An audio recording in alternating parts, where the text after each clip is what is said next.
Hi, good morning, everyone. Thank you for joining us. I'm Samantha Graham from the Institute for Emerging Issues, and welcome to our Digital Inclusion Celebration. We're here to lift up our Western North Carolina partners and thank the Dogwood Health Trust for its support in this important field.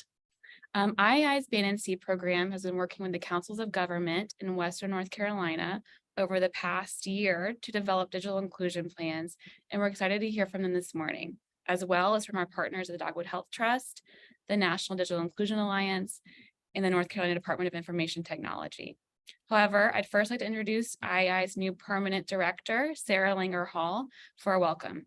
As Sara introduces who we are, we would love for you to introduce yourself in the chat. Please add in your name and county and how you've been involved in digital inclusion planning. Thank you, Sara. Yes, well, again, welcome everyone. It's so glad to see everyone on a Thursday morning. So I've been asked just to share a little bit about who we are and introduce the BNNC program, which many of you are already familiar with. So let's begin with the Institute for Emerging Issues. So we are a public policy organization housed at NC State, and we serve as a nonpartisan connector, bringing North Carolinians together across sectors, regions, and perspectives to collaborate on finding solutions to our state's most critical policy issues. Our vision is a North Carolina where people connect and collaborate to build a vibrant and more prosperous future for all. And this is an important point worth noting and sort of relevant to why we're here today. But at IIA, we tend to be generalists on a range of topics important to the state's economic competitiveness, but our sweet spot is as a convener organization, where we rely on people like you with experience and expertise to help us better understand the key issues and continually shape the work and share what we're learning with others. This is our 21st year serving North Carolina through our signature event. The Emerging Issues Forum precedes us by a couple of decades.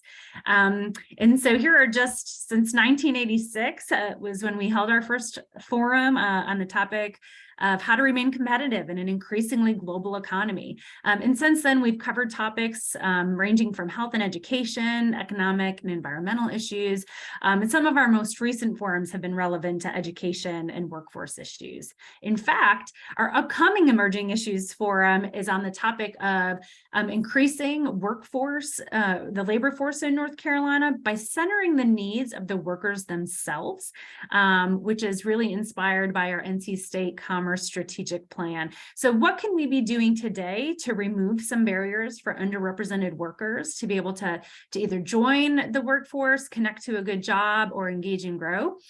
So I hope you can join us on February 13th, where we will be taking a deeper dive, exploring some of those underrepresented groups.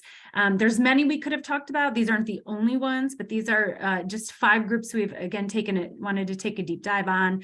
Those include those with disability and neurodiversity, families with young children, justice involved, those who've been involved in the prison system as a defendant, opportunity youth, those who have been between ages of 16 and 24 that aren't in an educational program or they're not in the workforce, and then our transitioning military members and their families. We'll also be exploring some of those interconnected groups like older workers, bilingual, bicultural workers, and those that live in rural communities. And broadband will actually be a theme specifically when it comes to that, as you can imagine. So I hope you all can join us. We'll be there February 13th. And again, there are some scholarships available for attendance if you know of someone who might be interested, but for whom cost might be a barrier to attending. So do let me know if you've got any questions about that. And now I'm going to move forward with talking about the BNNC program, our digital inclusion initiative. So BNNC stands for Building a New Digital Economy in North Carolina. And it really stemmed out of our 2020 Emerging Issues Forum on technological opportunity that Maggie Woods led when she was at IIA. And it came out focused on North Carolinians not only having the broadband infrastructure, but of course the ability to use it, understand how to use it, having the device, as well as the literacy to do so. And little did we know at the time how much of an emerging issue that would be when just a month later the pandemic hit. So the goal of BNNC is really to be the first state in the country to have a digital inclusion plan in every county, allowing North Carolinians to properly plan for some of those federal and state implementation funds that are opening up in the next couple of months. Next slide. Here's where we currently are. Most of the yellow counties on your map in the west will be green at the end of February, which is really exciting. And many of the white counties that are in the east will be yellow to green over the next year. Next slide. Of course, we couldn't do it without our many, many funders, including the Dogwood Health Trust, State Employees Credit Union Foundation, the John M. Belk Endowment, and many, many others. And really everything is about partnership, working with local partners and funders who all care about emerging issues. So once again, thank you so much for being here today, and I'll turn it over to Samantha. Thank you so much, Sara. Well, we have an exciting agenda for this morning, starting with Sara Thompson from the Dogwood Health Trust to learn more about their commitment to digital inclusion and upcoming priorities. We'll then hear from Paolo Balboa, who will share updates from the National Digital Inclusion Alliance, and then Maggie Woods will share from the North Carolina Department of Information Technology. We'll then hear from the COGS with a Q&A style presentation on opportunities and challenges they've encountered during their planning process. And the last bit of the morning will be spent learning from a panel of digital inclusion practitioners from across North Carolina, who will share best practices and lessons learned for planning sustainability and implementation projects. If you have questions during any of the presentations, please put them in the chat, and we'll be sure to answer them either right after the presentation or at the end of the agenda. Before we hear from Dogwood, I'd first like to share a few place-setting definitions for digital inclusion, why we're here today, what we're trying to address. So these are borrowed from the National Digital Inclusion Alliance, so thank you, Paolo, and your group. So what is a digital divide? The divide is the gap between those who have affordable access, skills, and support to effectively engage online and those who do not. As technology evolves, digital inclusion prevents equal participation and opportunity in all parts of life. We especially saw this during COVID when everything moved online, and it really brought everyone's attention to this important issue. Next slide. What is digital equity? Access plus adoption equals equity. Digital equity is the condition in which all individuals and communities have the information technology capacity needed for full participation in our society, democracy, and economy. It's important to note the use of equity versus equality. When we use the word equity, we accurately acknowledge the systematic barriers that must be dismantled before we can achieve equality for all. Next slide. So what is digital inclusion? What are we planning for? Digital inclusion is access to affordable high-speed internet. It means having a device that meets the needs of the user. It's having the digital skills to use the internet and device. We use the term digital literacy to describe this. It's having quality technical support to use the device and the internet. And it's to have the applications and online content that's designed for the user. All right. Now that we've got those out of the way, our first speaker is Sara Thompson, Vice President of Economic Impact of the Dogwood Health Trust. In this role, Sara is responsible for the visioning, development, and implementation of ambitious economic impact strategies that will increase pathways to high quality and more equitable employment opportunities for Western North Carolinians. She also leads efforts to increase support for micro and small business opportunities for under-resourced and marginalized communities. Welcome, Sara. Thank you. Good morning, everyone. It's a pleasure to be here this morning. Prior to coming to Dogwood in 2021, I worked for the Southwestern Commission, which is one of the state's regional councils of government. So COGS are my people, and I understand the important role that they play in regional development.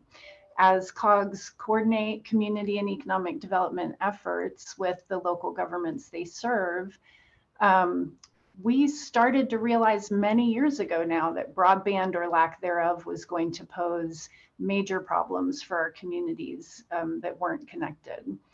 And I so appreciate the work that the COGS continue to do on this issue, because in rural regions like ours in Western North Carolina, where local governments have a small tax base and therefore less staff capacity, these big complicated issues are really difficult to address.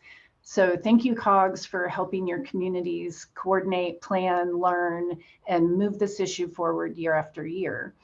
So now in 2023, 3 years into the global pandemic that shifted many of our life patterns and moved things like doctor's appointments and school online, this issue is more urgent than ever. In addition to the need for access to the internet for health and education, technology is advancing rapidly in all sectors, providing app-based solutions to many human needs. Simple things like being able to go online to see your grandchildren that live hundreds of miles away, which reduces the isolation that many senior citizens face, which is very bad for their health.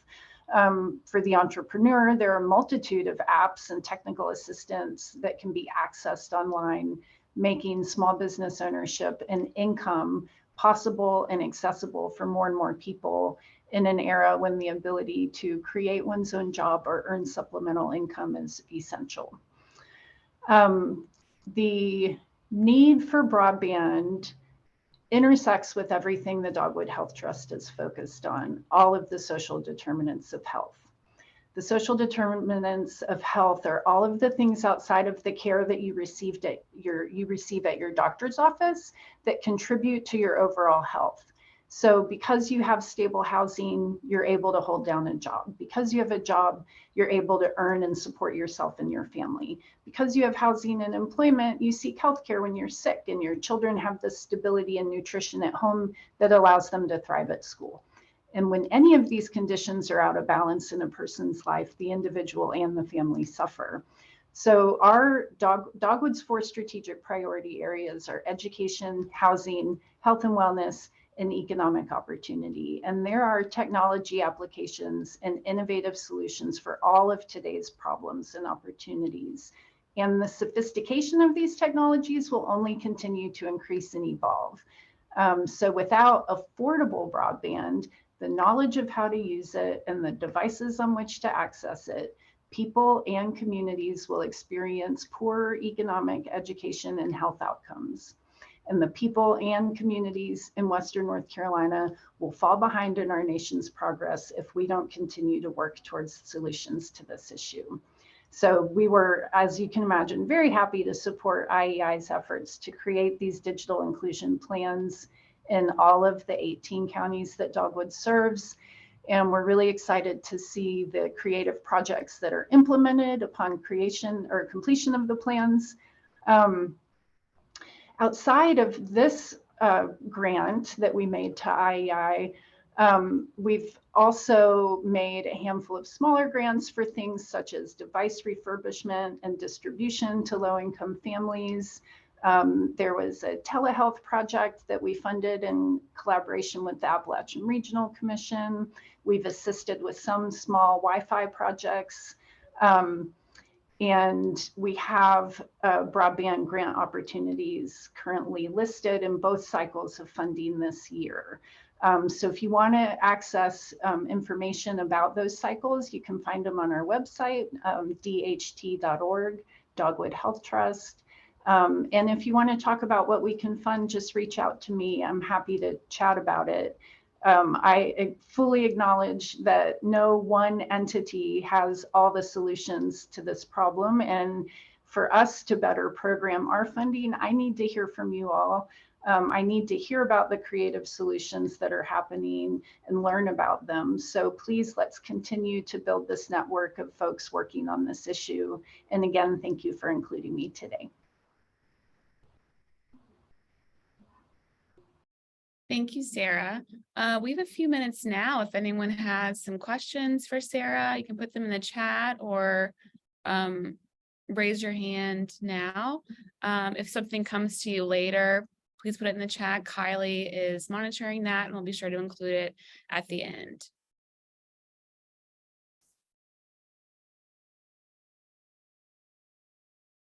Okay. Next up, we have Paolo Balboa from the National Digital Inclusion Alliance. Paolo joined the NDIA team in summer 2020. He began his career in public library education and outreach in 2013, first in Cleveland and most recently at the New York Public Library. He has worked with the Mozilla Foundation and a cohort of practitioners and advocates to develop a web literacy toolkit, and he has served as a panelist on the American Library Association annual conference to discuss digital literacy. Welcome, Paolo. Thanks for the intro, Sam. I have a short presentation that I'd like to share with you all today. But before I get into that, I just want to say thank you so much for inviting NDIA and myself to this amazing celebration. I can say from the national perspective that the goal to have every county in the state have a local digital inclusion plan is incredible. That is incredible. There are some states where there is no digital inclusion plan even at the city level. So like this is a goal that can be accomplished in a state like North Carolina, because North Carolina has long been a leader in this space, and just to watch the development. And of course, NDIA has several employees in North Carolina. Just to watch the development happening in North Carolina is simply incredible. And my plaudits to you all and congratulations on the celebration today. I'll just get into my screen share here, and then I'm going to do the awkward thing where I ask, can you guys see this? Yes. Yes. Awesome. Okay, so I'm here to share a bit of the national perspective on the importance of digital equity, and I'm also going to share some examples from across our network of digital inclusion implementation programs and strategies that have had a massive impact on the communities that they serve. But a little bit about us. The National Digital Inclusion Alliance, we advance digital equity by supporting community programs and equipping policymakers to act. What does that mean in practice? Well, the National Digital Inclusion Alliance began officially in 2015. That's when we were first officially registered as a 501c3 nonprofit. But the work of technology support has existed since long before 2015, as I'm sure some folks in this room can attest.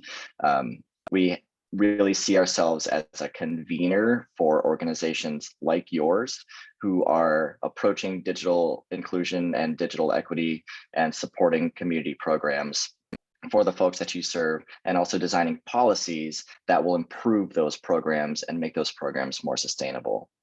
Our network has ballooned to over 1,100 affiliates.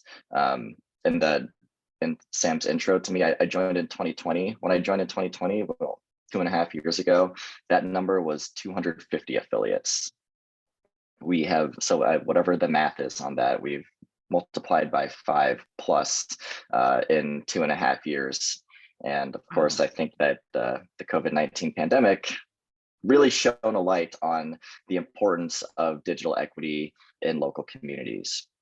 We're in 48 states plus territories, and we also have included 12 tribal entities into our community. I'll just pause here with a question for everyone on the call. Now that you've heard a little bit about us, I'd like you to answer this question in the chat. The question goes, if everyone had free access to fast and reliable internet, would that solve the digital divide?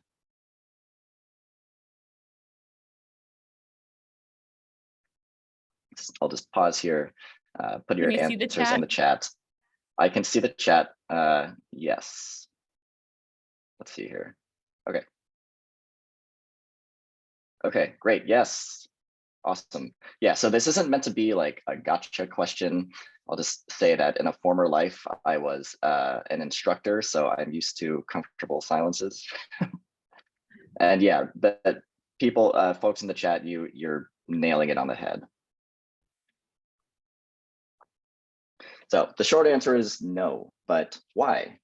We need holistic digital inclusion implementation programs and policies. The digital divide can't and won't be solved simply by giving everyone access to free and reliable internet, as folks in the chat have highlighted. Our work in digital inclusion exists on a spectrum where the programs that we implement and the policies that we advocate for address the needs of our communities in a holistic way. So that means programming and policies that include all of the elements of digital inclusion, not just one. Those elements are here, affordable broadband through something like a discount internet offer for eligible populations, The Affordable Connectivity Program, or ACP, is one such example at the federal level. Another element of digital inclusion implementation is appropriate devices, which can be accessed through something like a device refurbishing program. I'll offer the Camden Institute out of Durham as an excellent example of this. And of course, there's digital literacy. I like to describe digital literacy as the element, which to me, with my library and instruction background, that really ties it all together. And I was happy to see in the chat some folks mentioning that like digital skills is a huge missing piece. So just to highlight this as an example, for instance, what happens if you set someone up with a discounted internet subscription? And even better, if you get them a refurbished laptop, is that enough? Well, no, not really, especially if they don't understand how to use or maybe are afraid to navigate the internet on their own. There are numerous examples from your state that I can highlight of successful digital inclusion implementation programs, especially since North Carolina has long been a leader in this space.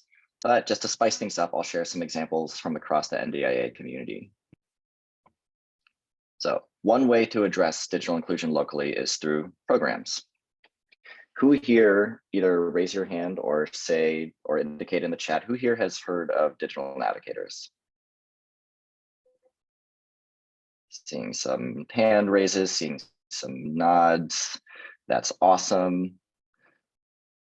How far we've come in 2.5 years. This was a twinkle in our eye in 2020.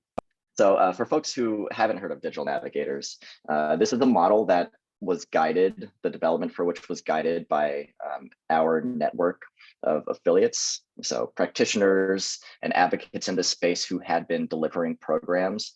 NDIA got these folks together at the beginning of the pandemic, way back when I started in summer 2020, to ask them what's working and what's not working. How do we make sure that we can deliver a program that does address digital inclusion in a holistic way? So addressing affordable broadband, addressing appropriate devices, and addressing digital skills training. Digital navigators are connectors and coaches who work in client-facing roles at community organizations like a library or like a social service agency, like a career center or senior computer center. They can help people address home connectivity. They can help them learn digital skills. And they can also help them, and really the goal is to help them become sustainable users of the internet so that maybe in the future they don't have to call a digital navigator. In the future, they understand how to use and how to navigate the internet on their own without someone who's there to walk them through it. NDIA has supported, and we continue to support, a variety of digital navigator programs. In fact, our very first digital navigator pilot in 2020 was with Rural LISC, the Local Initiative Support Corporation. In that program, we worked with a variety of types of organizations, from community action agencies and multifamily affordable housing developers to promote economic development in Appalachia and the rural South. For a more current example, our National Digital Navigator Core program, which is launching this year, intentionally selected our 18 participants because they had an emphasis on rural and/or tribal community impact. These are holistic programs that address the 3 elements of digital inclusion.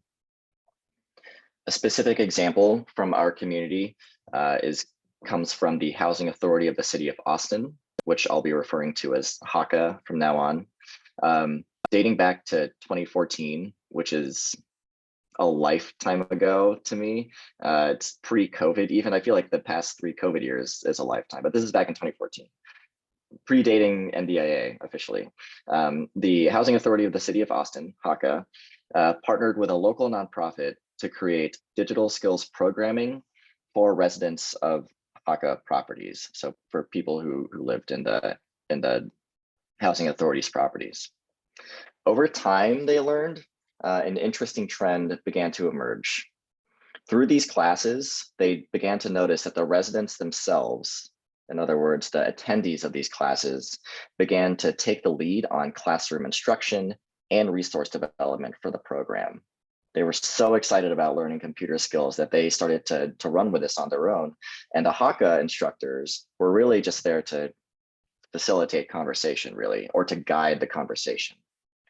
So over time, like any good agile organization, HACA reoriented their program with help at the national level from Connect Home, with help from their local government, with help from local nonprofits, tech companies, the local library, of course, to rebrand their program as the Digital Ambassadors Program.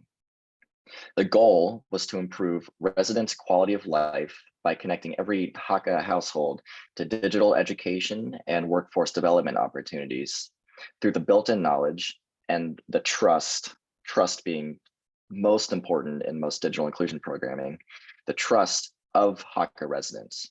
In other words, the community taught itself digital skills with funding and support from the wider network, but really the residents were their own teachers. And when you're learning from your neighbor, you're someone who you recognize and see in your building or on the street all the time, you're going to be more likely to think, okay, I believe what that guy's saying. Not to take away from the important work of Hakka or the local public library, but they're learning from someone who they see every single day. They can take that person aside and say, hey, can we just chat about this this app on my smartphone that I just got? It had a huge impact on the quality of life and certainly in the internet adoption numbers in Hakka properties over time. Today, Hakka selects ambassadors who, again, are residents of its properties. Hakka is intentional about selecting these residents and making sure that they possess different levels of technology experience. So it's not all experts. So there can be innovators, there can also be late adopters. There's an example that they like to trot out in which a senior, gets a smartphone from their grandchild, and they're figuring out how to use it with the class. So it's like a co-learning scenario. A system like this ensures that messaging is targeted to residents with similar needs and that all levels of non-connected residents can be reached. The ambassadors are paid a monthly stipend, and they're trained on several different topics, from adult learning principles to digital equity policies and programs, outreach strategies, and civic engagement, to name a few. In fact, the program has been so successful that it has inspired the development of other ambassador branded programs in Austin. So they currently have health ambassadors, energy ambassadors, mobility ambassadors, smart city ambassadors. Excellent program from our community. Another example for implementing digital inclusion more broadly that I'd like to talk about very briefly is through coalition work. So digital inclusion coalitions, as you can see from this map, again, North Carolina is well represented in this space, but I'll just do a quick overview of what coalitions are and the type of work that they do, and then get into some examples from our network.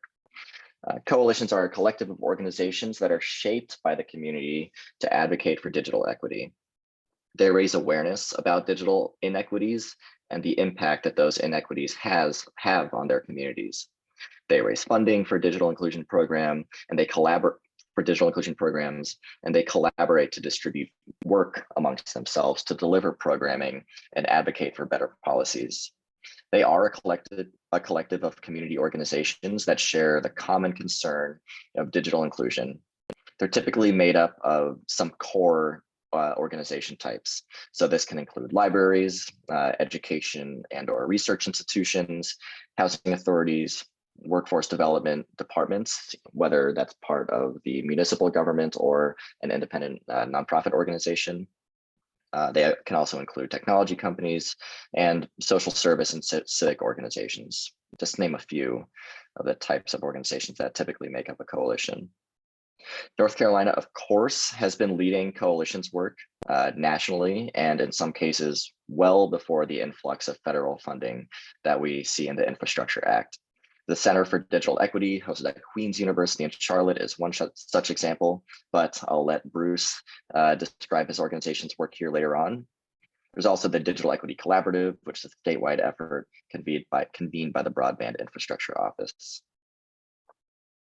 The role of coalitions is three-pronged, the way NDIA likes to think about it, three-pronged along three different effects: the advocacy, alignment, and network effect. In other words, what do coalitions do?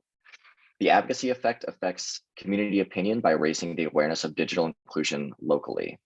The alignment effect encourages collaboration among practitioners and organizations who may feel siloed in their work, or they may have limited capacity.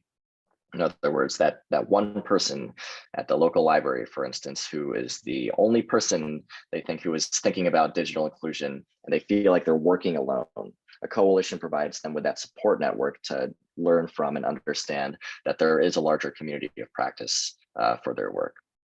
And that leads, of course, to the network effect, which promotes sustainability by developing an ecosystem of digital inclusion organizations who can really share workload and co-develop programs and policies for their communities. Coalitions are incredibly valuable participants as well in state digital equity plans, which is happening right now. They can participate in that process through a number of ways.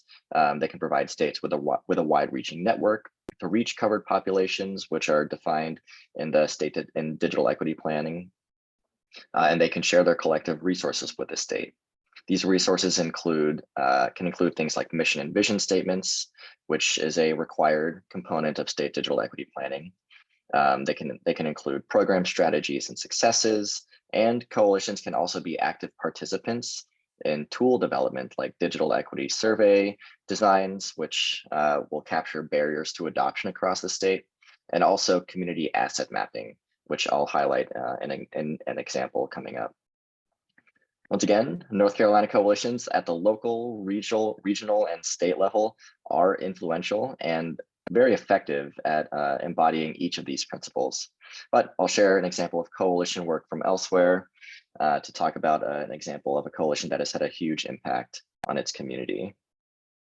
And that is the Cleveland Digital Equity Coalition. I used to live in Cleveland, so this has a warm place in my heart. It's just one that I like to trot out. There's a strong network of digital inclusion thinkers and practitioners in Cleveland. Although I'm not sure it rivals North Carolina. Internally at NDIA, we have like strong Ohio representation, strong North Carolina representation, and they're always kind of like battling for supremacy. And I'm just in New York State, just twiddling my thumbs. Yeah. Anyway. So the Cleveland Digital Equity Coalition developed the Cleveland Digital Navigators program. I'll talk about how these two relate here. The Cleveland Digital Equity Coalition is a collaborative partner-led program, or the Digital Navigator program is a collaborative partner-led program led under the umbrella of the City Coalition.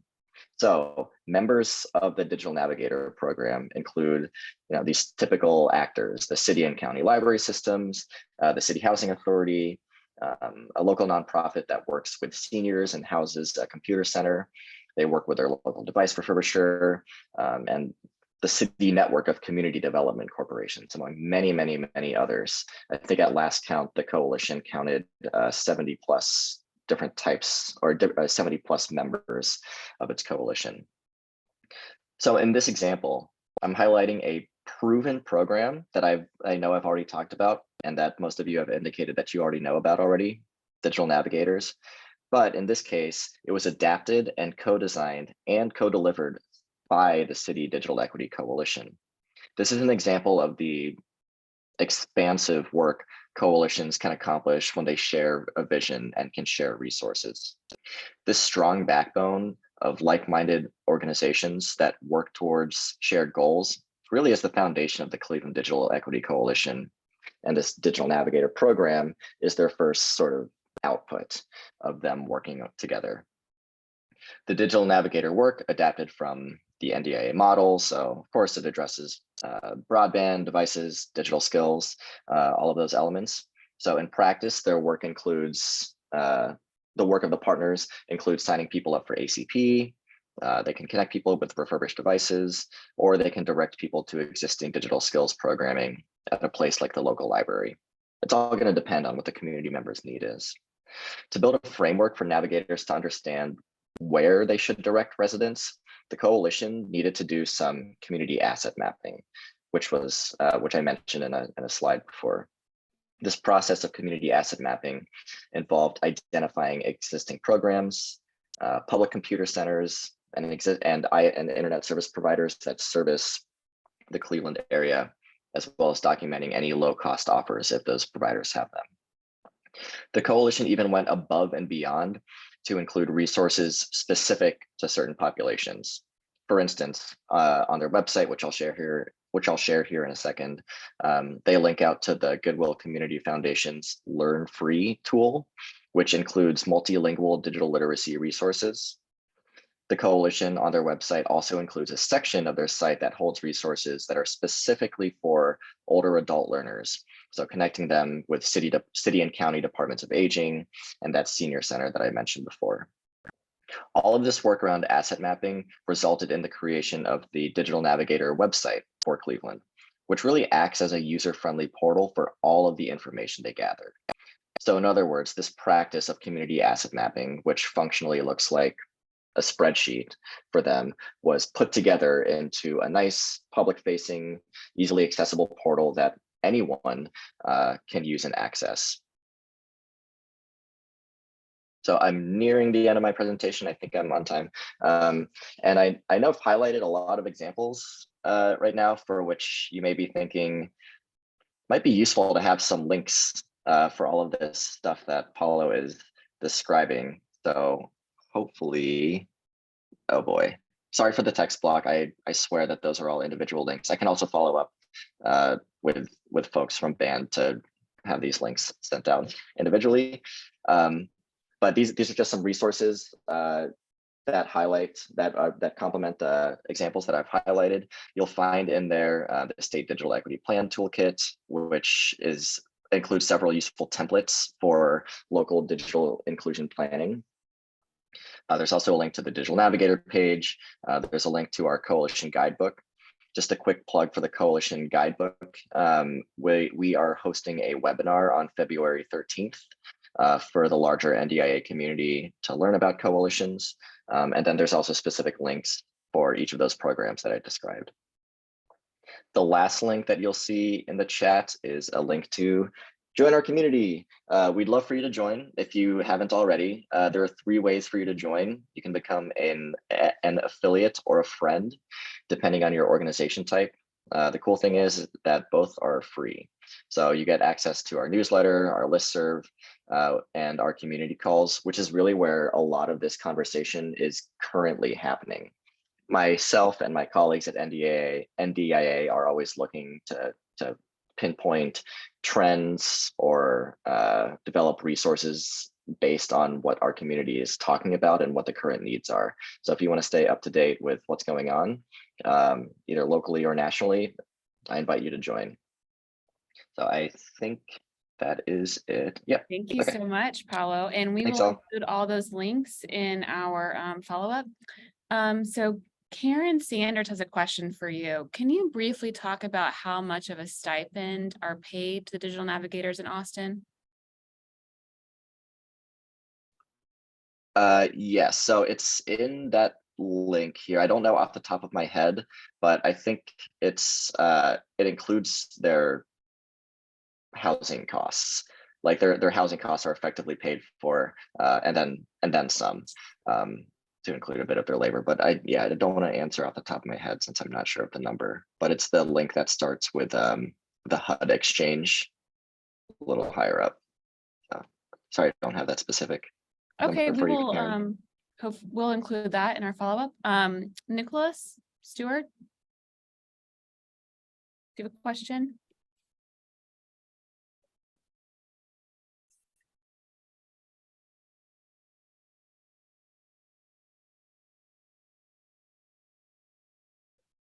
Where'd he go? No, sorry. My hand was raised from when he asked us to raise our hand if we knew what a digital navigator was. Have you heard of it before? Okay. Sorry. Good, thank you. Does anyone else have a question? Kylie just put in some the resources in the chat. If you have questions, we'll get to them at the end too, if there isn't anything immediate right now. Okay, well, thank you so much, Paolo. Thanks. Maggie Woods is up next. Maggie is the Digital Equity Manager for the state of North Carolina's Office of Digital Equity and Literacy at the Department of Information Technology. She previously worked at IIJA as the Policy and Program Manager, and she launched IIJA's Band and C Digital Inclusion Program. Thank you for joining us, Maggie. Thanks so much, Samantha. I'm so happy to be here, and thank you to IIJA and to Land of Sky for the invitation. And I just want to note that Paolo's presentation was just so fabulous. And if you have not connected with the National Digital Inclusion Alliance, they are amazing. I utilize their resources on a daily basis. Their listserv is fantastic. The amount of dialogue and deep community wisdom is incredible. So whenever we have a question at the state that we don't know an answer to, I never hesitate to reach out to the listserv, and I get some pretty extraordinary responses. So just want to do a plug for NDIA. Please connect with them if you haven't already. So I'm going to share my screen here. Let me know if you can't see it. So today I'm going to talk a little bit about who we are in the Office of Digital Equity and Literacy, what our state goals are, and then talk about an upcoming digital equity grant program that I think be really interesting to many of you. And then I'll talk about our state digital equity planning process, and specifically how we intend to incorporate local digital equity plans and local digital inclusion plans into the process, which is going to be so important, not only to work at the state, but to ensuring that we're integrating all of your community priorities into our priorities at the state. But I do just want to orient you to who we are, because we are a new division, we're a new office.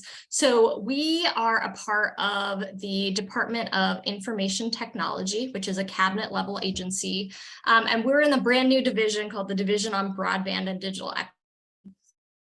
The division has two offices. It has our sister office, the Broadband Infrastructure Office, and they're the office whose goal is to ensure that there is high-speed internet to every household, every business in North Carolina.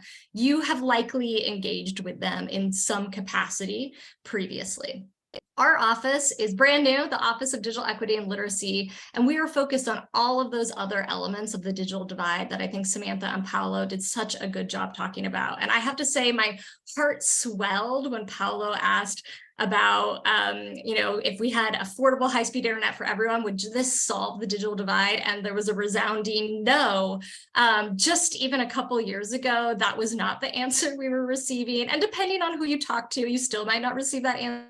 But the understanding of why these other elements of the digital divide, why digital literacy training, why access to devices and technical assistance and ensuring that online content is usable, that is being understood as really key elements of this is so important. So that's what I'm focused on a daily basis.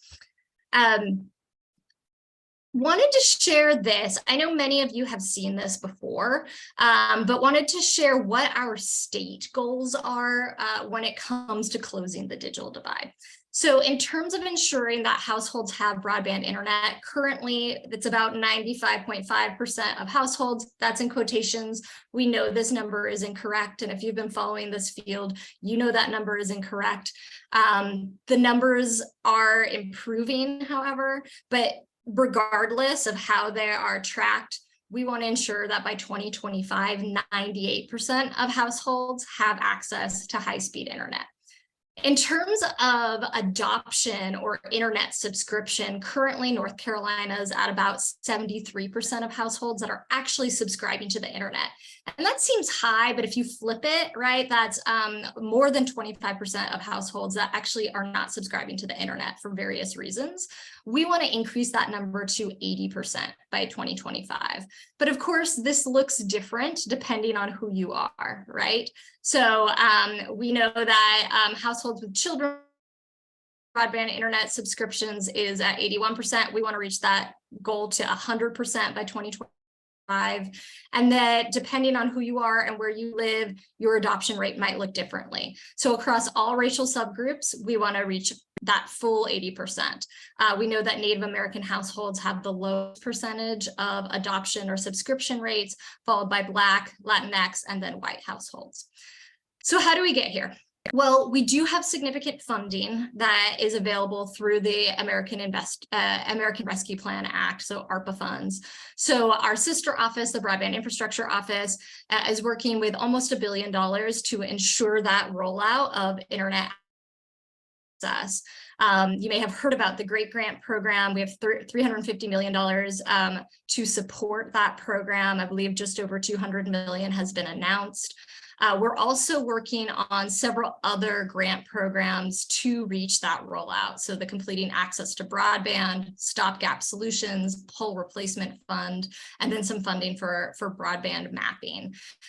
These programs will start to roll out this year. If you have questions about them, I'm happy to talk like at a high level about them, but can always connect you to my colleagues who can talk to you more closely. Our office is working with $50 million of ARPA funds, which marks the largest investment we've seen by the state in digital equity. So this is huge. It should be celebrated. And we have 4 main goals with those funds. The first is to focus on the affordability of internet, and the mechanism that we're doing that with is through the Affordable Connectivity Program. So this is that federal program that reduces the cost of internet by $30 a month for federal households. So we are targeting households that are eligible across the state to ensure that they know about the program and can enroll in the program. We're also looking to increase access to devices for households who need them. We know that we have about 468,000 households that lack a home internet computer or a home computer or laptop, and we want to fix that.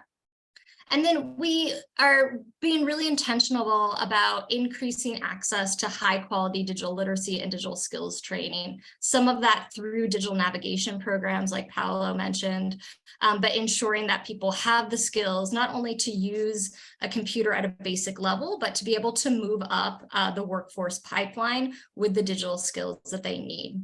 And then finally, we're working to build local digital equity capacity. So that means supporting you and the work that you're doing in your community so that you can best meet the needs that your community has when it comes to the digital divide. So one of the ways that we are doing this is through a digital equity grant program. So this is the first grant program of its kind in the state. It has 2 rounds. The first launched this past fall. It was a $10 million round that was focused on large scalable programs that support the entire state or a region. So eligible entities in this round were universities, community colleges, and state agencies. Like last week, I think it was January 18th, I've lost track of time. We did announce the 8 state government agency projects, and I'll be sure to drop a link into the chat so you can read about them. I will say IIJA was one of those recipients, and they will be working on expanding digital inclusion plans across the state. So continuing to help support county and regions that want to develop digital inclusion plans. The next round is the round that I want to spend a little bit of time on today to ensure that you know about it and I can answer questions about it. This is our Digital Champion Grant Program. It's a $14 million grant program with a goal of building capacity to develop or expand digital equity programs in communities across the state. So develop or expand the work that you are already doing. This will launch within the next month or so. And I want to walk through kind of the grant guidelines. I will say these are still draft guidelines, so you're getting kind of a sneak peek, but we're working on the finalization. So if the final looks a little different than this, you have been warned. But eligible entities will include local government.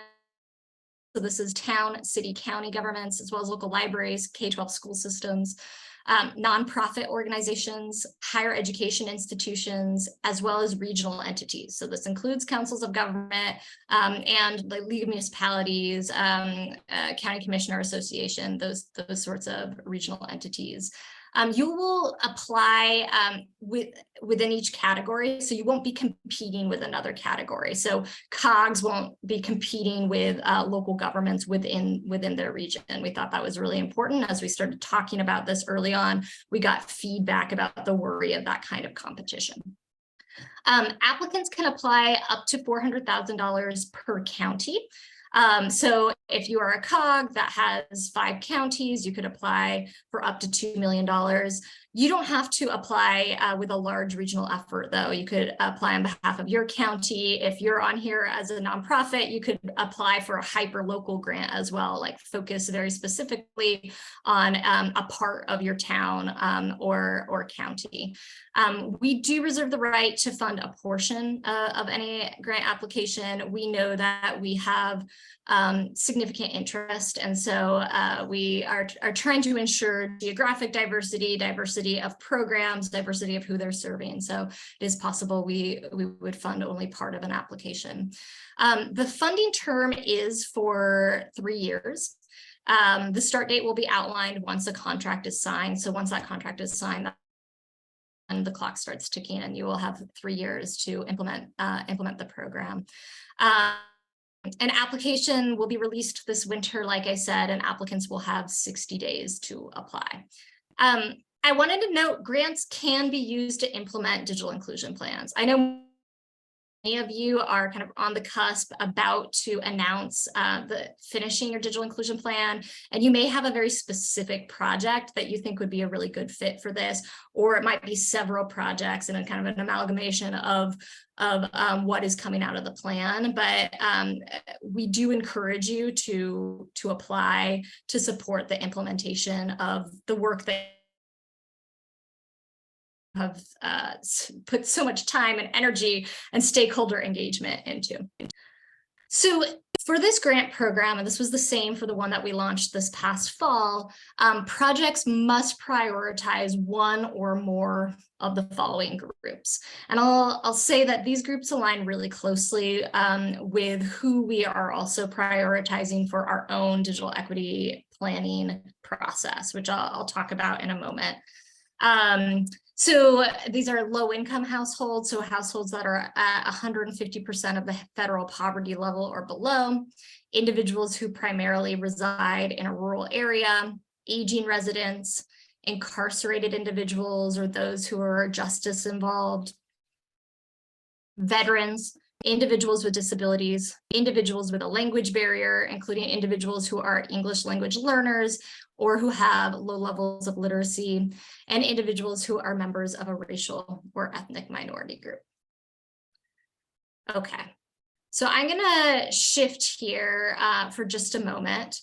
I do see a question in the chat, though, that I just want to note. Shelley asked, the $400,000 per county is for each eligible entity separately, or is that part combined? That is for each eligible entity separately. That's a great question, Shelley. Thanks for that. And I'll try to wrap up this next section. I just really have one more slide, and then we'll have about 5 minutes to take questions. So I'd be happy to take questions. I'll also note that our team is available to meet with you if you need. And I know that our amazing director, Annette Taylor, I think she's engaging in the chat. She's here today. Her and my colleague, Kaya Edwards, are available to support you throughout this process and provide technical assistance.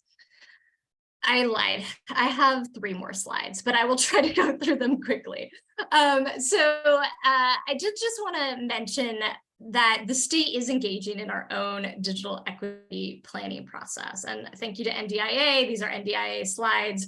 I told you they're an amazing resource, but they're very easy to understand slides. So the planning process is coming, the funding is coming from the Digital Equity Act, which was a federal act as a part of the Infrastructure Investment and Jobs Act. It's $2.75 billion nationally to support digital equity. So the largest investment at the national level that we've ever seen.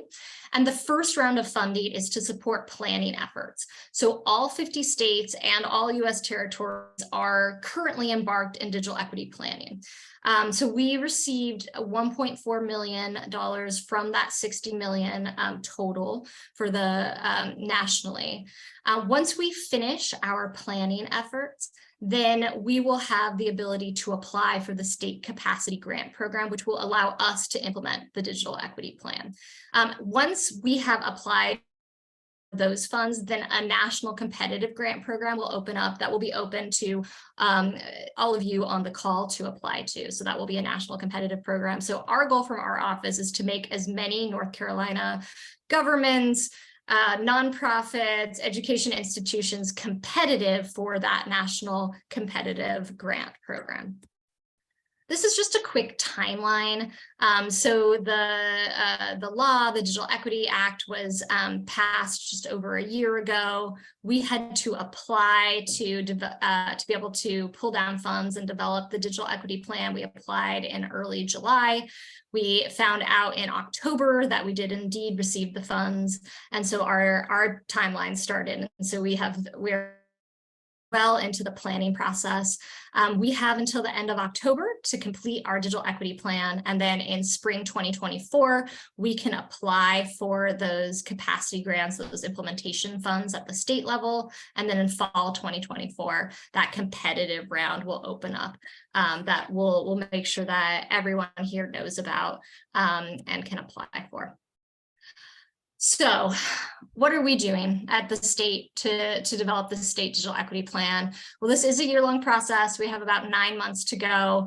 This process is going to set the policy priorities for the next 5 years. So it's an extremely important process. We are hosting listening sessions with specific priority populations. Those priority populations are listed below. Spoiler alert, they are almost in perfect alignment with the priority populations of the digital equity grant program. We will also be coming to you. We will be doing regional convenings based on North Carolina's 8 prosperity zones. Those will be happening starting within the next couple months. So we'll be sure that you have communication around that. We highly encourage you to participate in those. You have significant knowledge of the needs, of the barriers that your communities have to digital equity. We'll also be deploying at least one digital equity survey, potentially several, as a complement to the qualitative data that we're collecting through these listening sessions and regional convenings. And we'll be developing a real baseline of data on what are the digital equity barriers for each of these priority populations, as well as the general population.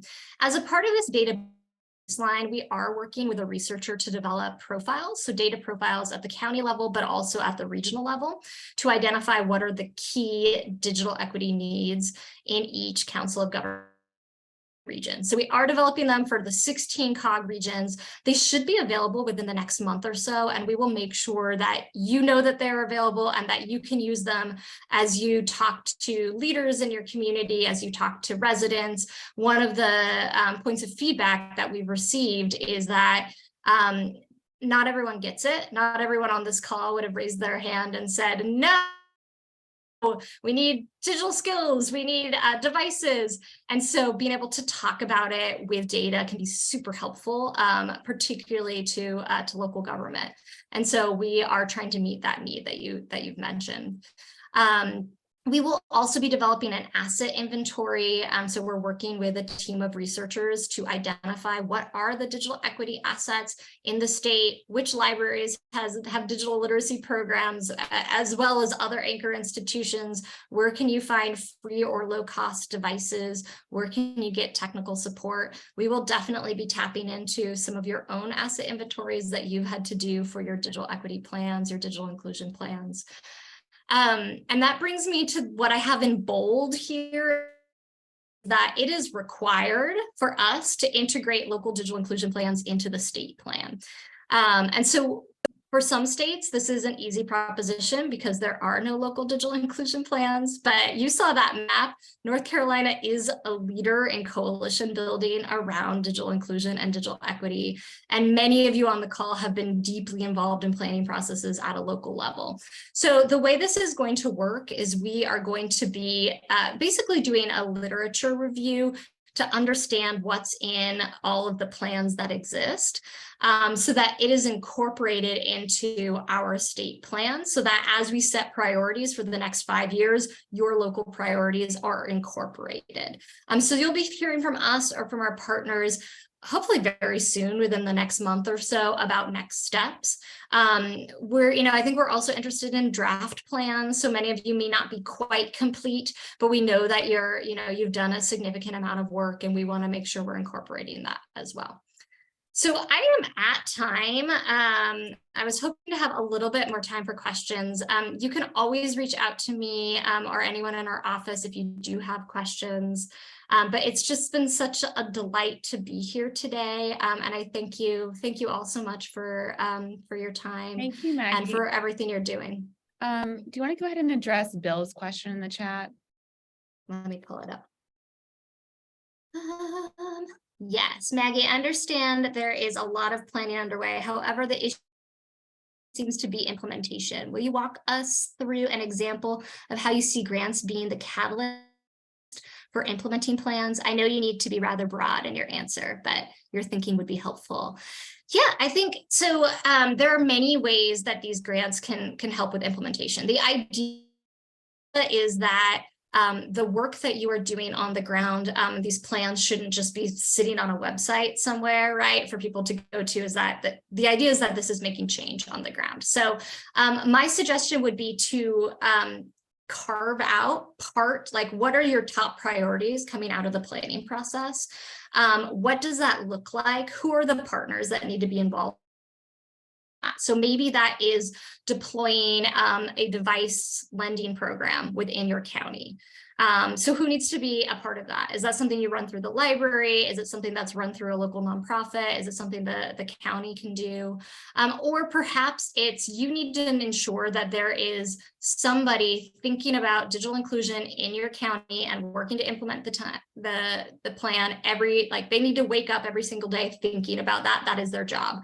So can you create a position that's at the COG level, at the county level, at your town or city level? This funding can support, purchasing people, essentially paying for people, right? So that could certainly be something. Paolo mentioned digital navigator programs. This could be something that maybe one of the priorities coming out of your plan is to ensure that people know how to access low-cost internet, that they know how to access free or low-cost devices. And so in investing in a digital navigator program, that as a standalone project, that could be something that you apply for as well. Bill, does that answer your question? Yes, it's just the observation of mine coming here from other states that North Carolina does a great job of planning, but when it gets to the point of absolutely implementing something, the funds are so restricted. So here's an opportunity, and I just hope there's flexibility. So for example, in Buncombe County, there is no facility that refurbishes laptops or anything right now. So we don't know exactly who to bring to the table, and then we need some funding to assist with that. So I think that's kind of repeated in a lot of counties. So what we really need, in my opinion, is not just planning help, but the implementation to hire those people, like you mentioned, at the COG to do something locally. So we're excited about that. And while I'm talking, I can't resist the opportunity to put a plug in. If you want the universities to be involved, we probably need some flexibility from the 60 days because each university has their own grant writing procedure and committees to review the grants, and et cetera. So just keep that in mind. That may not apply to NC State. I don't know. I appreciate that. Thank you, Maggie. If you have additional questions for Maggie, please put them in the chat. We will have some time at the end and everyone will stick around. All right, well, next we're going to actually hear from the folks who've been doing the work on the ground. We're so appreciative of our regional partners and are proud of the progress they've made on their digital inclusion plans. This effort is actually a couple of years in the making, thanks to Dogwood Health Trust and additional funding from the State Employees Credit Union Foundation and the John M. Belk Endowment. They funded the planning and peer sharing network and the support for implementation of the plans in the coming year. Each COG will give a quick overview of their planning progress, and then we'll dive in with some questions. First up is Becca Scott with Southwest Commission. Good morning, everybody. My name is Becca Scott. I'm the Director of Community and Economic Development with the Southwestern Commission, which covers the 7 far western North Carolina counties. Our role in the process has been to coordinate and convene community stakeholders, and we've worked closely with a consultant who's leading the development of the plan. In this process, we've held several regional kickoff events, several county listening sessions, and we also collected input through an online questionnaire. And we expect to have these plans completed in the next several weeks.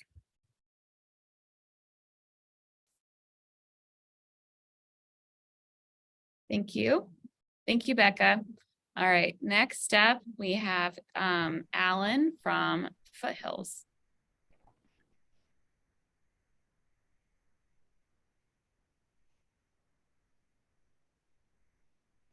Yep. Hey, everyone. My name is Alan Toney. I'm the Community and Economic Development Director for the Foothills Regional Commission. We worked in Rutherford, Polk, and McDowell County, focusing on our digital inclusion plan in this round. Worked with a lot of great folks. Connect McDowell is a group in McDowell County that's focused on digital inclusion, broadband access, and digital equity.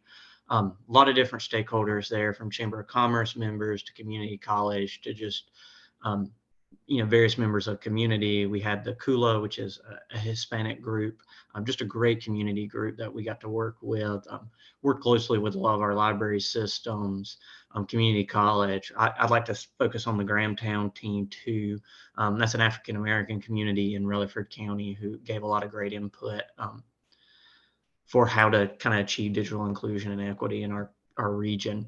For our timelines, we ran on a pretty expedited timeline that I'll talk about later. We had kind of two meetings, a kickoff meeting where we reviewed all our current conditions of broadband access, training, understanding.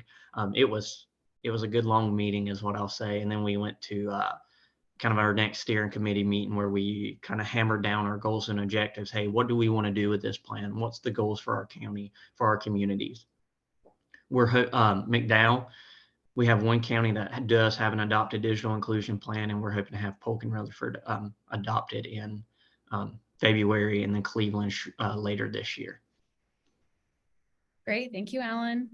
Tatiana with High Country.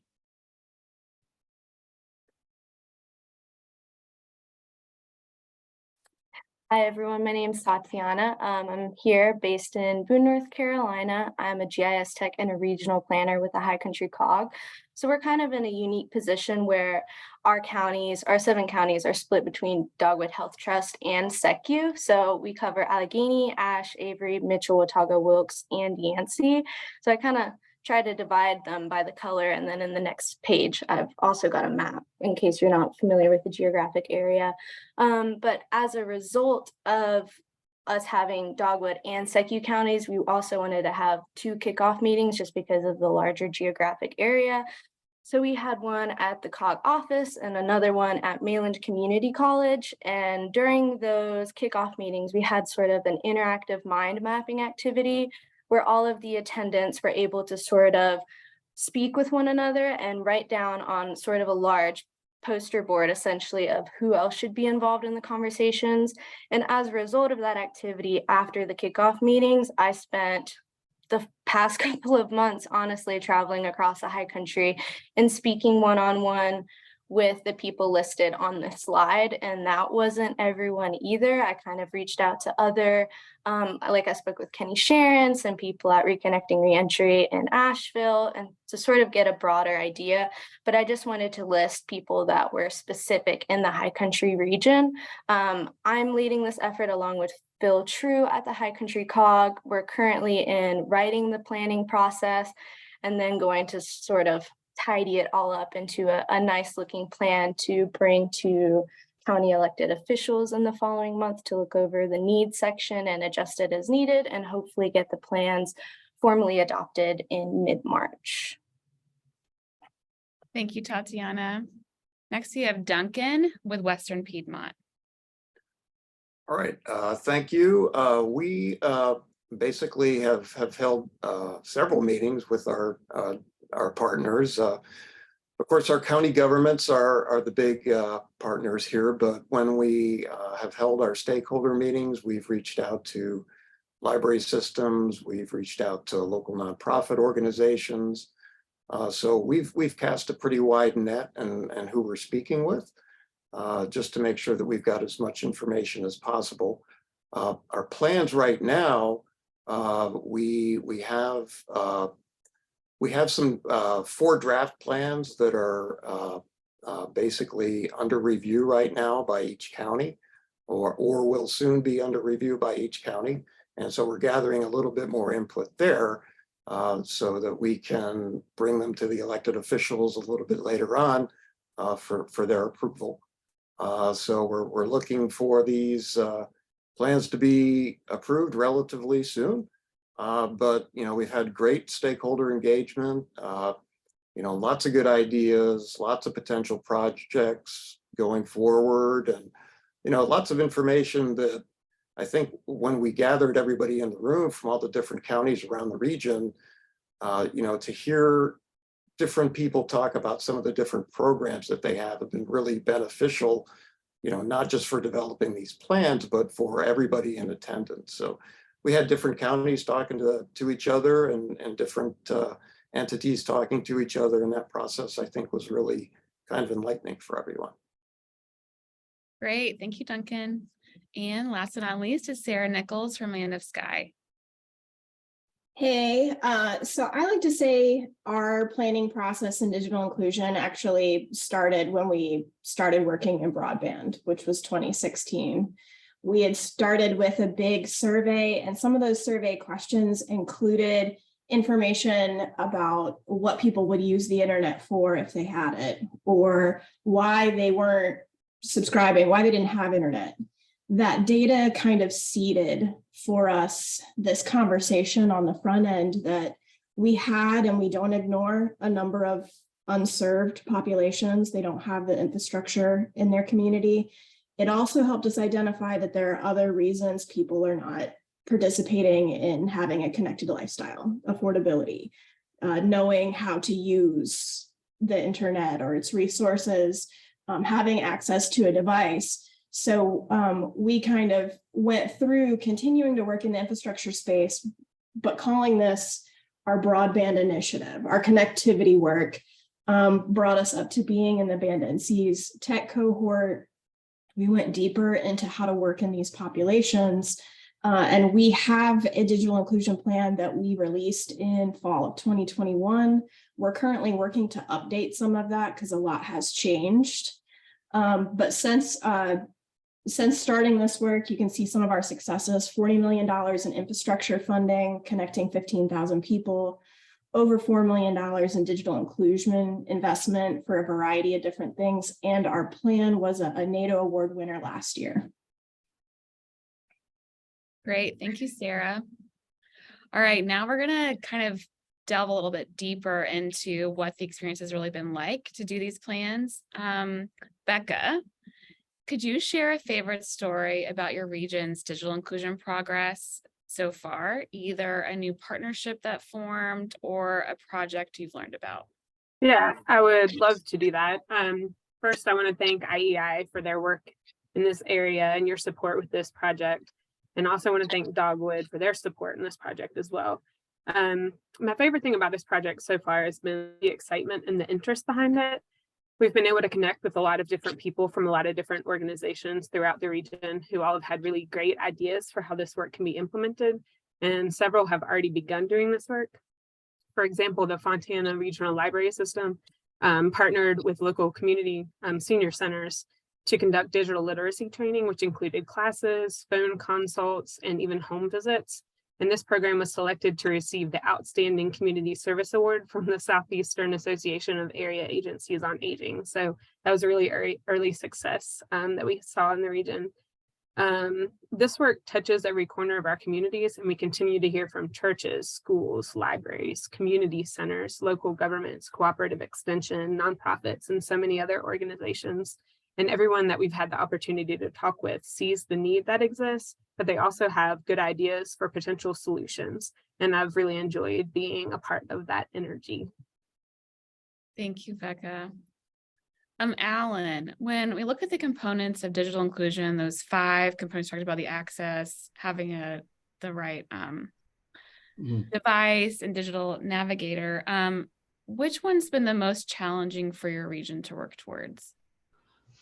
I think for us, it's really been more of the digital literacy component. And a lot of times, we're in these steering committee meetings, we're meeting with folks in our community, especially in rural areas like ours that are very rural in some spots. They want to talk about broadband access, right? They want to say, hey, we can't get broadband, but when we talk about digital inclusion, there's more to it than just broadband access. And that was always one of the most challenging things for us, saying, hey, yeah, we're going to talk about broadband access, but we're also going to talk about, hey, do you have access to a computer? Do you know how to use the computer? Can you get on telehealth? Can you apply for a job? Do you know how to apply for a job? So, there are some components like that I think were most challenging for us and for our region. Thank you, Alan. Have you seen some movement? It's getting a little easier to talk about those issues. Oh, absolutely. Yeah, we, I'm glad we talked about some of the refurbished components, because that was one of the challenges for us, is how do we get kind of low cost tech into the hands of folks who need it most. And one of the things we're working towards right now in Rutherford County is we have some workforce housing projects going on. We've been working with Dogwood on housing as well. And we're actually trying to get to the point where we're taking devices, and that family or that individual is moving into a workforce housing, they're also getting a device when they move in. So getting some good movement on that and getting some folks excited about it's been a good thing. Great, thank you. Tatiana, you spent a lot of time traversing the high country region over the past 6 months, getting everybody involved in digital inclusion. Prior to starting the kickoff in July, what did digital inclusion look like in your region? How did people talk about it? Was it talked about? So how hard was it to get people involved? Like I said before, we cover 7 counties, so all of them were in very different states of digital inclusion with different focuses in regards to digital inclusion fundamentals. But what was largely understood was that broadband access does have an impact on economic development, education, self-reliance. So we had a pretty good foundation with starting conversations, but prior to the planning process, there were very few recent conversations about digital inclusion and very few recent conversations about potential collaboration. So a lot of the times when I was talking to people, it was kind of in that exact moment where brainstorming started happening and they started having ideas of other people they should contact or other programs that they had heard about, but didn't really take the initiative to learn more about.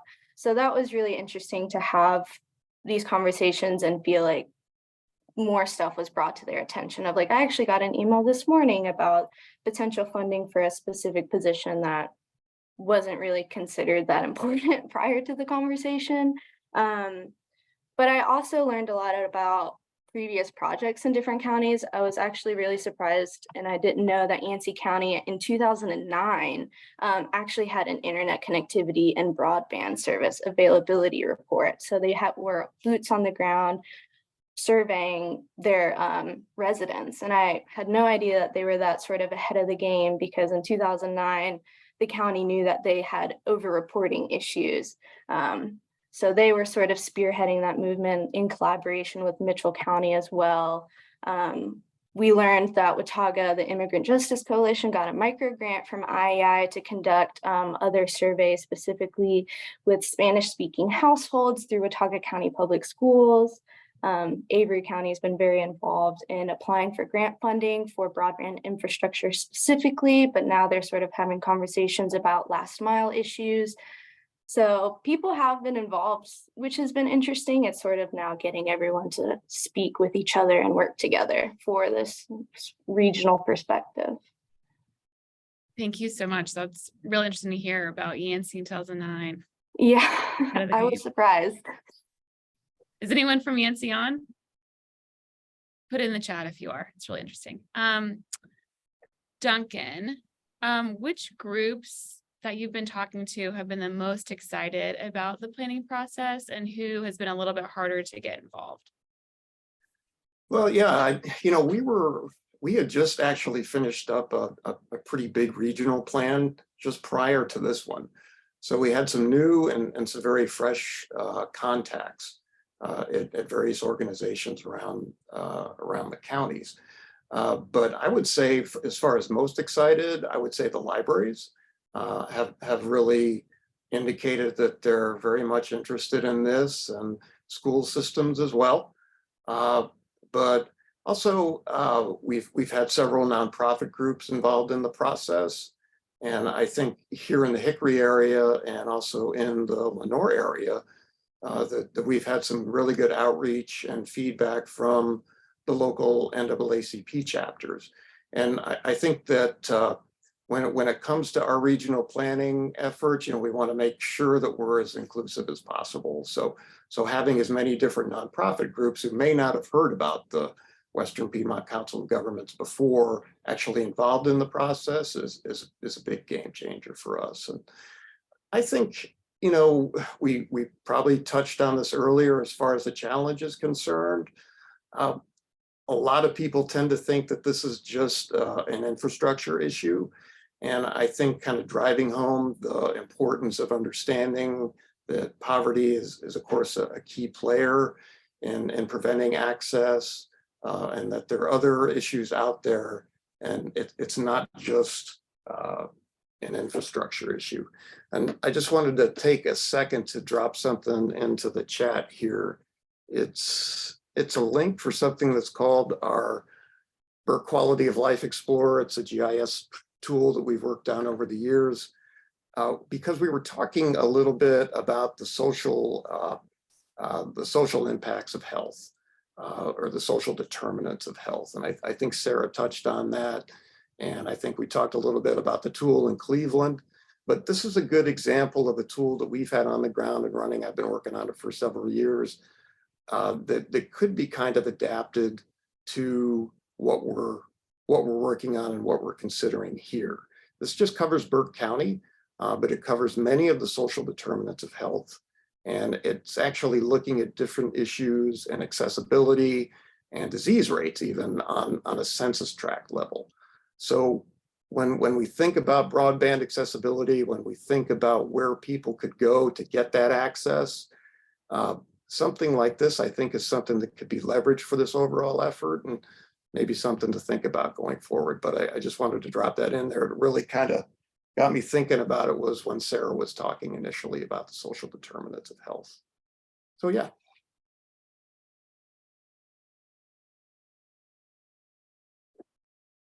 Oops, Sorry, muted. Thank you so much. We have time for just one quick last comment. I want to hear from Sara Nichols. You've been doing this for a long time.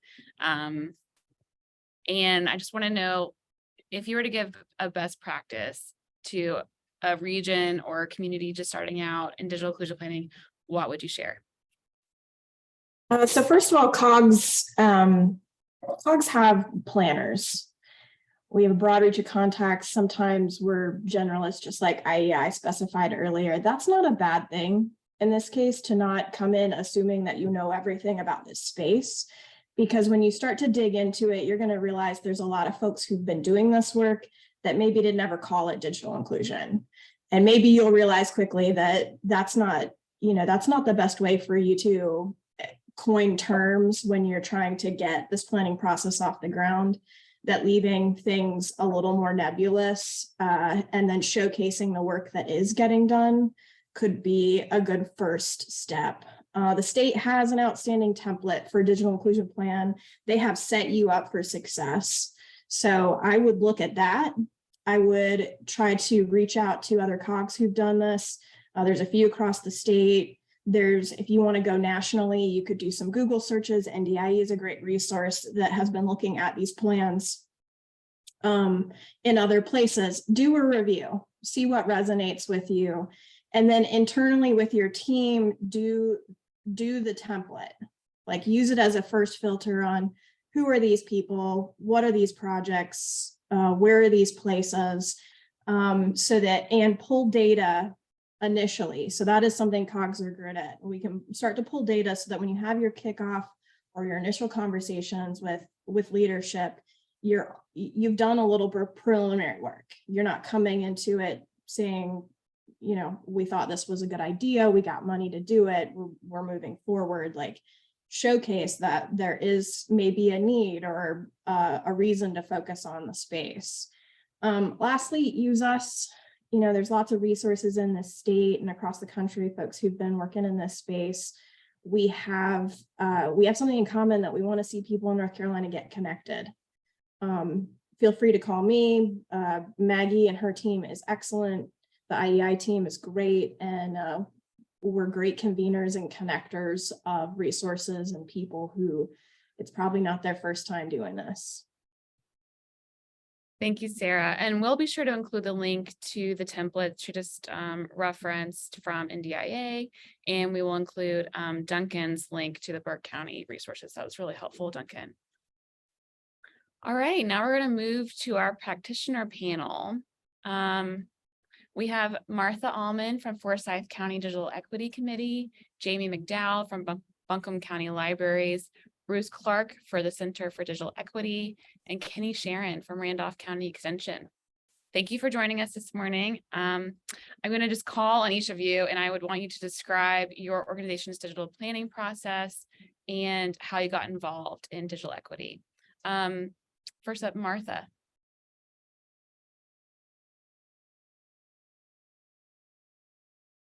Of course, you have to tell me to unmute since it's a, it's a digital meeting. Thanks for having me. It's wonderful to see everyone together and to see some familiar faces. I think in looking at our organization and our work, what comes to mind first is that this work is a marathon, not a sprint. We have actually been together as an organization for almost 3 years now. And it was really just a group of people who came together who were all, with the impetus of the pandemic, concerned about lack of those who lacked computer access in Forsyth County and how that might be addressed. And that old adage about dinner is not just what's in the plate, but it's who's in the chairs. I think we had some really wonderful people in the chairs that got our work off to a great start, including a representative from the Winston-Salem Foundation, from the Housing Authority, the CIO of the City of Winston-Salem, the person who works in data analysis for the county, representatives from Wake Forest and Winston-Salem State, I being at Wake Forest in community collaborations at that time, and a community volunteer who really had lived experience, who could talk to us about the real issues and guide us in the right direction. Fortuitously, we somehow found out about Band North Carolina, and so we started tuning into the webinars, and we found out about funding available for planning digital equity plans for each committee. And Maggie Woods helped us. Thank you, Maggie. And we really got organized. We were able to attract some grants from not only Band North Carolina, but from local philanthropic foundations, and from WinstonNet, which is our lead partner. And we hired a national consultant that helped us write our plan. We did some focus groups and listening sessions to really kind of get a better sense of what the issues were and what the needs were in our city and county. We expanded to a steering committee, which include all kinds of community players, including the library, local grassroots, neighborhood organizations, the school system, others. So we had a lot of very knowledgeable folks at the table. We were really excited about ARPA funds coming down to the city and county. And so we put forth a very ambitious ARPA grant proposal to the county to fund our implementation of our plan, a $9 million proposal. And we were all so excited, and we didn't get it. And so, that was very sad. The county decided not to give any money to digital inclusion efforts. Other needs superseded. And so we were crestfallen, but we kept going, and we applied for a city grant.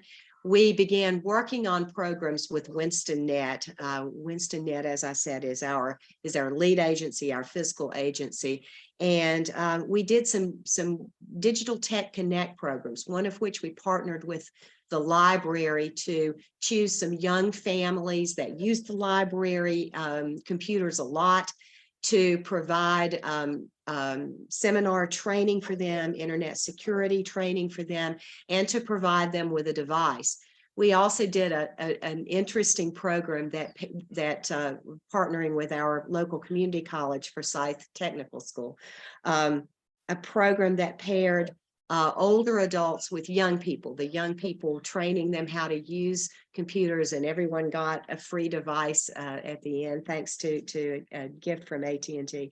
And so those were two really exciting programs that we actually felt like we were doing something. We were, providing, both devices and training. So that was exciting. We did apply for a city grant and also a grant from the Kate B. Reynolds Charitable Trust, and we have been awarded both of those.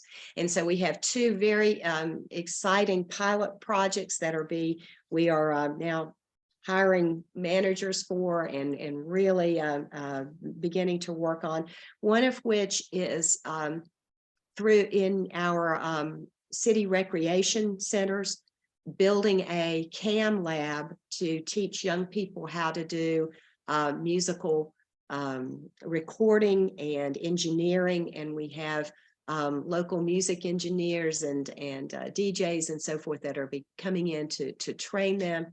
We're also upgrading technology in these targeted rec centers that we can provide training for internet security and special classes and advanced training and smart boards and things that we can replicate that throughout the city. So we're very excited about that. Our grant from the KBR Trust is to basically build our brand identity. So marketing digital equity and digital inclusion and what that all means, and how we can work to partner with different groups that have the same goal. So that's where we are today. So we're hopeful and excited and moving forward.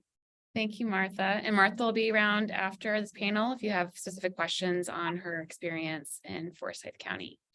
Next up, Kenny, you want to talk about where you're from and how you are involved in digital equity. Yes, thank you, Sam.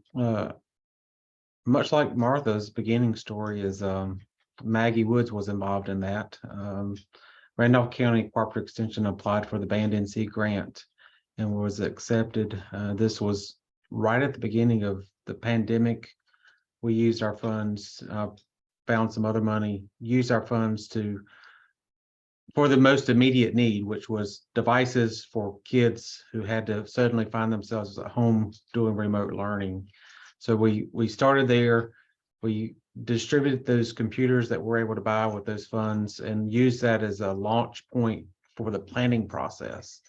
And that spurred that on. It raised the awareness in Randolph County, and the ARPA funds came to our county.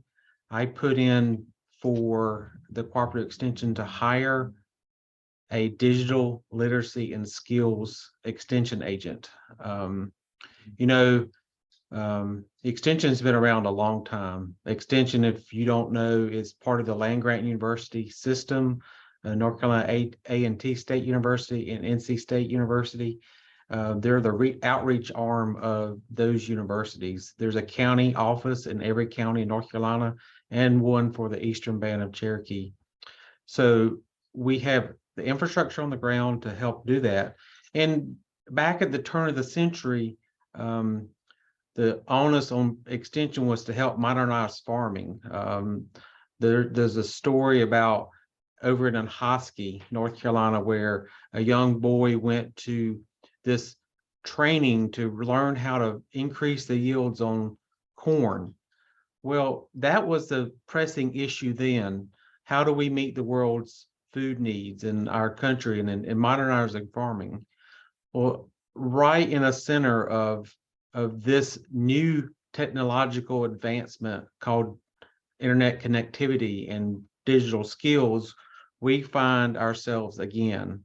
So it's been my job and my passion to get Cooperative Extension to take on this new societal challenge. That's what Cooperative Extension does, is it helps the universities' outreach arms help society adjust to new advancements in technology in society as we move forward in that. So I'm county director in Randolph County in working with Randolph County, but I also have statewide responsibilities in working with broadband access and education as the coordinator for statewide efforts. We're working on possibility of funding to provide digital literacy and skills agents in counties in North Carolina. These agents, we're an educational institution. So we are focusing on the digital literacy and digital skills education, along with, of course, we'll help get people connected. That's just a thing that will happen along with these positions. But as an educational institution, we think where we can make the most impact is the digital literacy and digital skills education. I know there's many efforts out there to do digital literacy education, digital skills education, but the way I picture Cooperative Extension working with our 101 offices in the state is there's a resource for people to land. Cooperative Extension is the non-formal education entity in every county. So you don't have to be a college teacher at a community college.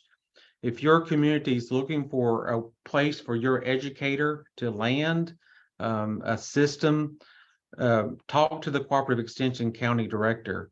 If they don't know what you're talking about, have them call me.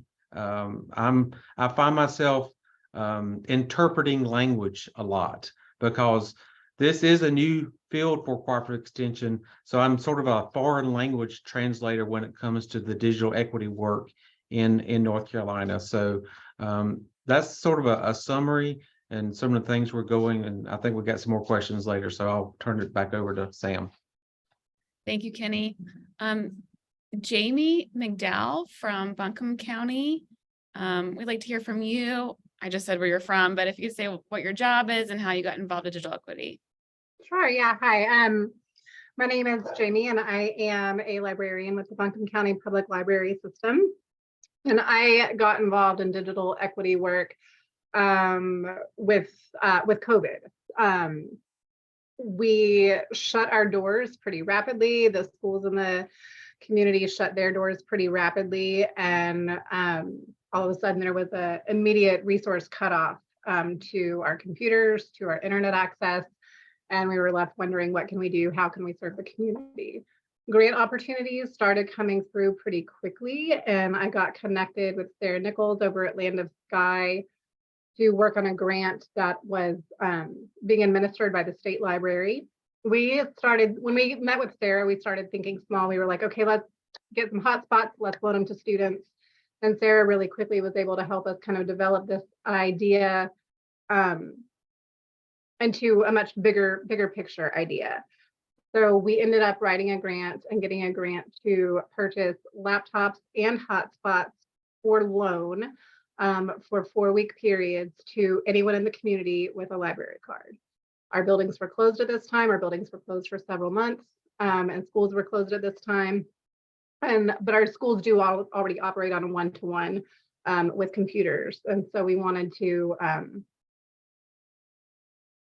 focus on everyone in the community. So we developed a laptop hotspot lending program. You can loan, you can borrow either a laptop hotspot combo unit or just an individual hotspot unit if you don't want to have the responsibility of checking out a computer from the library. They do go out for 4 weeks, so you do have a full data cycle.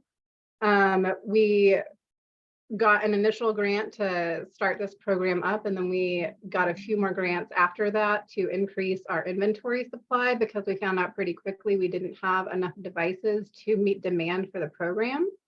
So we were able to increase our inventory supply. We also got another grant to purchase accessibility hardware. So folks with developmental needs will be able to check out accessibility hardware to make these devices easier to use. So that's the program that we developed. We are kind of in this exciting transition mode with the program. And we are having a lot of conversations about sustainability. How can we sustain this program? You know, our doors are now open again. We are now operating on a much more regular schedule than we have before. So we do have access to computers inside the building where we didn't when we designed the program. We've boosted Wi-Fi in our parking lot. So now you can access the Wi-Fi in our parking lots after hours. And we all know that laptops have a shelf life. So we are in this moment of how can we continue the work that we've been doing, but in a more sustainable way. And we don't know what that looks like yet, but we're workshopping some ideas around. We will continue to loan hotspots to the community. That does seem to be a service that has become somewhat standard across a lot of library organizations. The laptop piece of it is a little bit more tricky because they're more expensive, they're harder to maintain. There is a higher loss ratio with laptops, but so yeah, that's what we're looking at now, and I'm happy to answer any more questions about sustainability of the program and any other questions that you have. Great, thank you, Jaime. That was really helpful to learn like a concrete project that came out of the pandemic that's still been going on 3 years on. Last but not least is Bruce Clark from Queen's University. He's the director of the Center for Digital Equity. Bruce, do you want to talk about how you got involved in this and what your program is currently doing? Yeah, thanks for having me. I apologize. I was racing back to my office and wasn't going to make it to be here on time, so I had to make a pit stop. So I am in a public setting, have my noise suppression on high. So you may hear the coffee grinder or the lunch crowd coming in. So if it gets too noisy, just give me a thumbs down and I will silence myself. But I'll be quick in the interest of time. My name is Bruce Clark, Executive Director of Center for Digital Equity at Queen's University. I've been engaged in digital equity work since about 2015. I want to just come back real quick to something Martha said when you were talking about your $9 million proposal not getting funded because there were other priorities. And you know, what came up in my heart and head and all the other places was I can't think of anything else in the world today that's as important as digital equity work and as intersectional in our ability as a community to solve any other issue we have. We know, all of us on this call know that the ability for our residents to thrive in a modern society, economy, and democracy is foundational to the way we operate in our world. So I'd love to be part of any follow-up conversations with elected officials and hear what they're thinking. I understand there's obviously other priorities, but hard to debate the importance of this work and the importance of spending time like this, which really kind of comes back to the systems building, right? This isn't a single issue. I think Sara, you mentioned it, somebody else mentioned it. This is really systems building work, which is complex, which is long-term, which is challenging. And, you know, even though we've been at this now for 8 years, at least in the kind of modern context, it's still more work to be done, right? So I'll share a little bit about the systems building we've been doing in just a minute or two here, and then I'd love to open it up for questions as I think is planned. So in Mecklenburg County, really things kind of kicked off in 2015. The original moment was when we thought about applying to become a Google Fiber city. And that attention, that attraction, that sort of thing that we could become drew some people in. And as that happened, folks started to think more broadly about what did that mean, not just from one provider, but this, what did it mean from digital inclusion and a digital equity perspective? Terms that probably weren't being used in those conversations, but we're using them today. And so they formed what was called the Digital Inclusion Steering Team, also known affectionately as a coalition of the willing, which I'm sure may ring true for many of you. People who cared about this issue, mostly NGOs, government sector partners, but we were unfunded coalition of the willing asterisks, right? And so there was some effort there to think about how do we organize our community to address these issues. A small bit of funding from Knight Foundation kind of kicked off the planning process here back in 2015. We did a series of listening sessions with different constituency groups, and in 2017, over that time period, published our first playbook. I believe it's still available online, although we're getting ready to renovate it. That work sort of continued on, trust building amongst organizations. I see my colleague Pat Millen here, amongst others in our community who really, relationship based, right? What could we do together? How did we advance this work? Things like that. And then, of course, as we all know, insert a global pandemic, which it's hard to think about silver linings in the face of such loss in our society. But if there was a silver lining for digital equity work, it was the attention that was the bright light that was shined on this issue. Again, I know you all know that.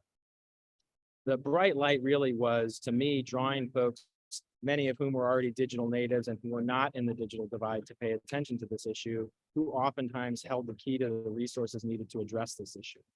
And so those folks started to turn out at a rate that was totally different than before.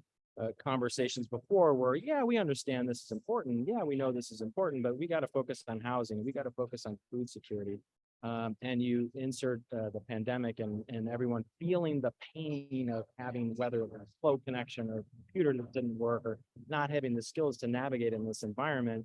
And we sort of had a common sense of what this meant. We could understand what our neighbors across town or on the other side of the tracks were feeling, so to speak. And so we use that as a galvanizing moment to address this issue in a way that was different than an unfunded coalition of the willing. And we looked at it very much in an entrepreneurial lens, which is how do we take advantage of this to be really just direct and transparent about it.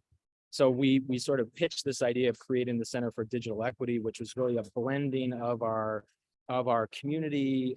We at the time called it the Charlotte Digital Inclusion Alliance, again, a coalition of the willing, and some work that had been happening at Queen's University that was actually endowed by the Knight Foundation. And so we blended these two things together, housed it fiscally and structurally at the university, but really was an effort to sort of build this table with as many leaves and chairs as was needed. Martha, coming back to your analogy, to think about who was sitting in these chairs and ensuring that everyone in our community could participate in this planning and goal setting process. So today, the Center for Digital Equity operates an advisory board made up of executive level leadership from our city, county, library, school system, private sector, and philanthropic communities that provide strategic guidance, oversight not from a fiduciary perspective, but just from a alignment so that we don't trip over each other, which is obviously a challenge in all of our communities. And just speaking for us in Mecklenburg County can be a challenge between city and county government, right? And then we formed a community council, which is made up of staff of those organizations, other nonprofits, and residents themselves. Today, we have just shy of about 200 participants in our community council who are divided, who are sort of self-divided across 5 work streams. We're thinking about policy, advocacy, ecosystem development. We're thinking about data, program measurement, and research. We're thinking about digital literacy and skilling. We're thinking about device and connectivity, and we're thinking about a lot about digital navigation services. These 5 work streams in that community council sets our agenda and sets our goals. So the KPIs that we're driving for in our current fiscal year are set by that community council. And they really are charged with thinking about this issue at scale and how do we resolve these issues? How do we address these issues? How do we position ourselves to move this work forward, not just on a small scale, but on a system, on both a small scale and also a systems level scale. So we have all of this I can share as an artifact. You can see our detailed KPIs. You can see the structure that I just mentioned. And again, I know I'm going fast for the interest of time, but I want to end talking about the funding because I know that's critical. So a couple of buckets of funding that make up our work. One is we would not be here if it weren't for an endowment from the Knight Foundation that the university received in 2010. $5.7 million was given to Queen's University of Charlotte to establish a school of communication, but charged the school with doing work in what at the time we called digital and media literacy. When the city started to get into the Google Fiber conversation and convened other partners, we began to broaden that definition to today what we would call digital equity. That gave us the structure to have 2 full-time employees and a small operating budget, which put us in the arena, right? It allowed us to be in the arena and be a convening partner. Fast forward a few years, the pandemic, and then also social unrest in the country, really driven by the murder of George Floyd, created by our mayor, was the Mayor's Racial Equity Initiative, which really went to our private sector community and said very bluntly, what are you going to do about racial equity issues in our community? And they did a design session, came up with 4 focus areas, one of which was digital equity.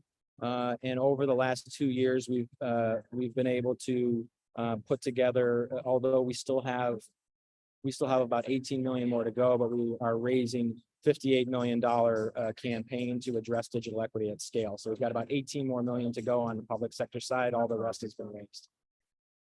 That is a short-term funding. It sounds like a lot of money. It sounds like a lot of money coming out of my mouth. I never thought in my life I'd be associated with something like that. So I realized that for many of us that can seem daunting.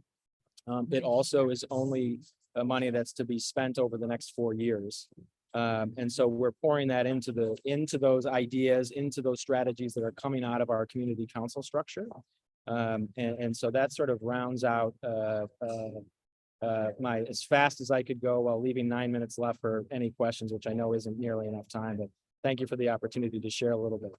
Thank you, Bruce. And if everyone just wants to put a question in the chat, if you have one, we'll be sure to get there. To start us off, Bruce, you did just talk a lot, but I've got a question, and it relates to Martha's proposal not being funded. You spoke of the pain points, the pandemic, making people realize how important this issue is. What is keeping that energy up as we move post-pandemic? Yeah, I mean, I think I worry about that energy dipping every day. So I think that one is this, right? Things like this, people like us, right? At the end of the day, these are individuals who are leading these organizations. These are individual residents who care about this. So I think we all have a sense of responsibility for ensuring that this issue stays in the public eye, and stays front and center, whether that's politically, whether that's with inside companies, the private sector. And organizing and advocating for these things is one key way that we can continue to drive this issue forward. And I think part of it is going to be aided by the fact that as technology continues to proliferate and change, communities are going to continue to feel that pain, whether they're active older adults or whether they're young people who can't adapt to the new technology, or whether that's Chat GPT or whatever it is. But I think we all have both a responsibility to do this, to put that pressure, as well as we have some headwinds with the fact that technology just changes so fast and everyone has to learn. Who's going to teach us over the course of our life to stay engaged with technology? Great. Thank you, Bruce. Kenny, this question's for you, but really it's for everybody as you've been doing your work over the past couple of years. And Kenny, you spoke about having to be kind of an interpreter with language and buzzwords. What type of words has been helpful to help bridge the confusion or maybe even hostility towards using terms like digital inclusion or equity to help maybe more rural communities or communities that aren't used to hearing of these issues, help focus on the need for adoption and then moving past the broadband access issue?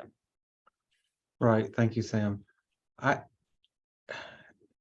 When you make a problem real to someone, they forget about all the other things that cloud their vision when their child can't get on the internet to do homework, when you have a doctor's appointment that you can't access because you don't have high-speed internet, all the political terminology, all that stuff goes away because it's real to you.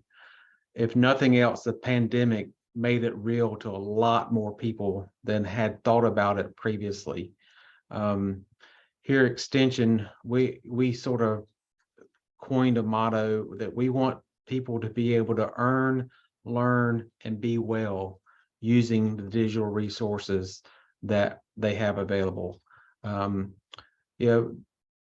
We want that digital transformation to happen in all of our communities, rich, poor, socioeconomic classes, all the different ways that people could use this technology to have equality, having access. So it goes beyond access, having the skills. There's a lot of there's data that shows that people that are in poverty because they haven't had devices are behind on the skills that are needed to function in a digital society. So there's a lot of effort, and needs to be more effort in helping people be able to earn, learn, and be well using those digital resources. And that's what we focus on is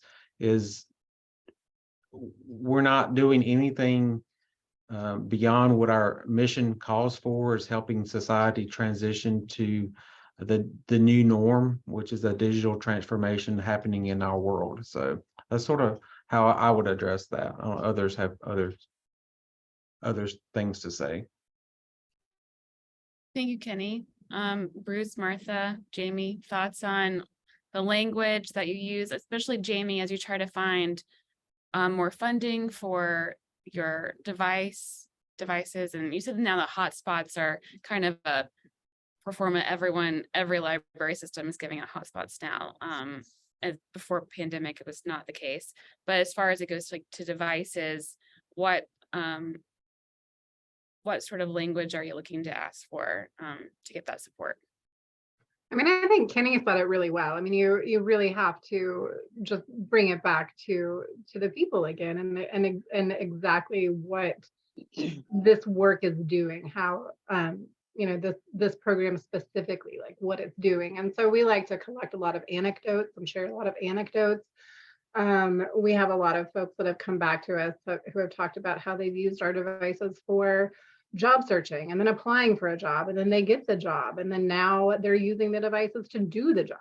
Because a lot of work has gone remote, a lot of interviews have gone remote, and those are hard things to do if you don't have access to devices, or within a public library setting. I mean, the devices are not private. You're in a room surrounded by other people on these same devices, and so just making it really personal, much to the degree that Kenny has, I think has been a large argument for why we need to keep this going. Great. And what we realized in our work is that economic development and crime prevention were really at the forefront of what was getting funding and what the city and the county were really interested in. And so we tailored our project at the rec center for bringing in young people to work on music videos and work on learning about music engineering, and so hopefully that might help with crime and whatever. Economic development, job training, that we'll help you improve your resume. We will help teach you things that are marketable now. And so really driving it home. And with the elderly that we worked with, the senior citizens, it's, this can open lots of doors for you in seeing your grandchildren, in being more active in the community, certainly with telehealth. So just bringing it to what is most important at the time. Great, thank you, Martha. I don't see any questions in the chat. Just Karen Sanders Dear Kenny and Jaime, thank you for sharing your insights on the potential education resources that exist at our county extension offices and libraries. Thank you so much for the wonderful program of borrowing computers and hotspots. Excellent.